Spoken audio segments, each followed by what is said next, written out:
Expansion of the suburbs is a telling sign of the state's economic growth. It's a welcome sight in many places, but urban sprawl affects some of the state's forgotten inhabitants, wildlife. The loss of natural habitats has pushed many birds and animals into new territory. Nowhere is this shift more obvious than in the movement of Oklahoma's exploding deer population. Turning forest land into farmland, turning grazing pasture into shopping centers. With a little help from a bulldozer, we can turn anything into whatever we want it to be. You'll have a conversation with someone that loves wildlife, they're against hunting, but you're talking to them in a shopping mall. And they love their shopping mall, and that shopping mall, just a few short years ago, was some tremendous wildlife habitat that supported the lives of countless species of wildlife. Some are game species like deer. You know, it's a tough world for the critters.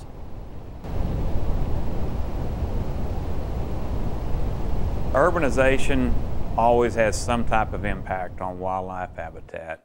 You know, even if it's a native grass field, well, there's field mice, there's different types of wildlife. Deer use that native grass field as well. And if you go in and just totally construct a housing development area there, or some type of school or a shopping area, when you're taking native habitat away and you're putting asphalt down, you're displacing wildlife. As long as there's a food source there and cover, wildlife, just like people, need food, they need space to move around, they need it to be arranged properly, they need water. So you kind of have those different parameters. As long as there's a little bit of that left, there's going to be still at least a small amount of wildlife that's going to be found in that area. And as I said, deer are more adaptive than any species almost out there as far as being able to survive in an urban environment and people not even realizing that they're there. They become more nocturnal and don't move around as much during the daylight hours. So you may not even see them, but if you walk down to that creek area that's behind your house that may only be 30 feet wide or 30 yards wide, 90 feet wide, and you go down there and look around, you might see deer tracks.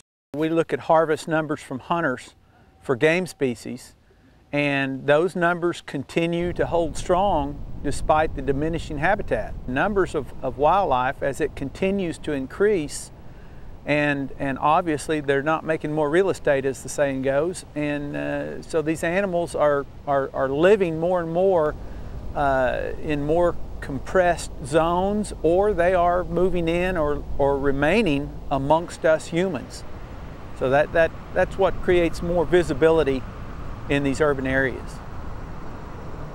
There's other species that couldn't move, couldn't adapt to other habitats, and they are extinct. And then here we have species that continue to thrive, and those are the species that have adapted and seem to do quite well despite the changes that man brings about. So you might see deer grazing right along the highway within a half mile of downtown Tulsa.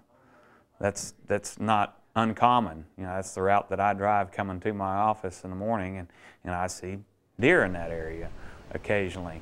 And it's because there's still a lot of open space to the north and a little bit of habitat still remaining between there and the Arkansas River that those deer will use.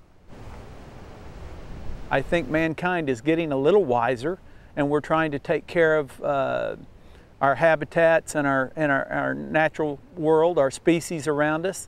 We're not losing species like we were, I don't believe. I think we're taking better care, better stewards of nature than what we have done in the past. So I won't say that we're perfect and that we've totally stopped the loss of species or loss of habitat. We're certainly taking up a lot more habitat as mankind continues to thrive, but you know, there seems to be more consideration given to nature these days than there ever was in the past.